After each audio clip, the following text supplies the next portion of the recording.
اور ناظرین، کراچی شہر میں تیز گرد آلود ہوائیں آج شام تک چلنے کا امکان ہے۔ ہوائیں چلنے کی رفتار 35 کلومیٹر فی گھنٹہ ہے۔ کراچی میں تیز گرد آلود ہوائیں چلنے سے معمولات زندگی متاثر ہے۔ متاثر افراد کا کہنا ہے کہ ہوائیں 40 سے 45 کلومیٹر فی گھنٹہ کی رفتار سے چل سکتی ہیں اور ہواؤں کے جھکڑ کی رفتار کبھی 50 کلومیٹر فی گھنٹہ بھی ہو سکتی ہے۔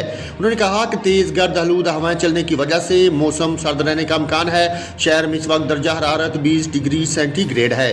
ان کا یہ بھی کہنا ہے کہ ہوا میں نمی کا تناسب 14% ہے، جبکہ شہر میں مطلع ابر آلود نہیں ہے۔